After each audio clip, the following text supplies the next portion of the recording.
Hello, my wonderful viewers, and welcome to another episode of Betty Adams Overanalyzes. Today, we are going to take a fully spoilerly look at Kaiju number 8, chapter 45. This is the second time I'll have uploaded this video because apparently I somehow deleted the previous spoiler review and uploaded the 44 instead, but here we go.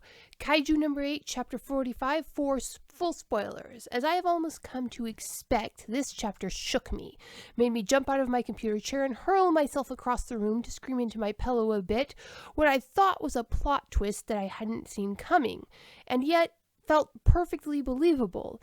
Of course, it wasn't actually a plot twist, just a Schrodinger's plot twist, just the revelation of which path the plot was taking, and turned out to be the single most likely one. But still, there was that one moment of true horror. But this will be a spoilery episode, so you can stave off any personal spoilers if you click the link below the video to check out my new book, Humans Are Weird, We Took a Vote, Monty Python Meets Star Trek, in the second book of Human Absurdity, short story collection.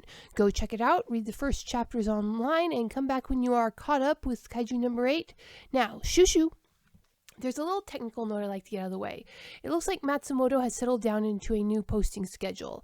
That is, every other week we get a full chapter, and every third week we get an art chapter.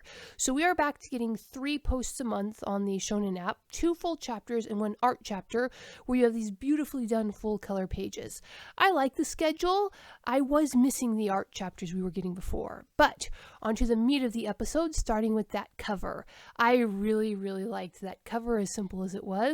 I stopped reading to get a screenshot of that cover of Kokoru on the bike even before I had read the first page. Now, why did I like it so much? Such a simple cover compared to most of Matsumoto's art, a bit plain as it were. However, it looks to me like an honest, joyous homage to my first love when it comes to manga. The only time I ever bought most of a series of hard copies with my own money in book form. Eventually I ended up donating them all to the local library because I had no room for them and they deserved a better home.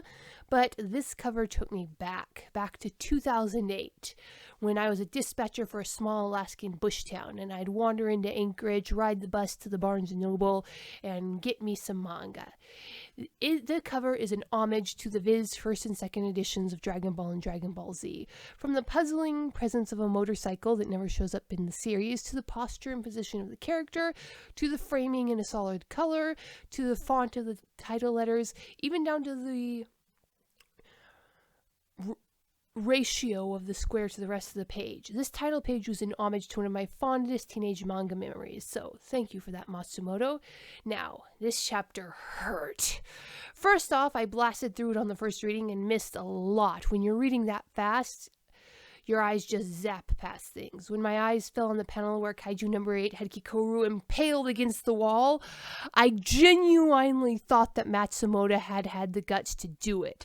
I could see Matsumoto having those guts to kill off a main character, even if he didn't kill Kikoru. I mean, we've seen her take equal damage from Kaiju number 9 after all, and essentially walk it off. That would have destroyed Kafka's relationship with General Director Shinomiya. Honestly, my first thought wasn't that Kikoru was dead, it was how this would affect that relationship, which really goes to illustrate the core strength of this series, in my humble opinion. I've said it before and I'll say it again. Matsumoto knows exactly what kind of story he's telling. He understands the limit of a shonen manga. The main characters can't permanently die. The good guy wins in the end. This places firm limits on shonen combat manga, so how do you tell an original story inside of that? Matsumoto works within those limits. Characters can't die? Fine, keep your character. Matsumoto will spend chapters crafting relationships that very much can die. Even if Kikoru lived, if Kafka number 8 tried to kill her, in that moment it would destroy the emotional bond that has been painstakingly forged between Kafka Haibano and Iso Shinomiya.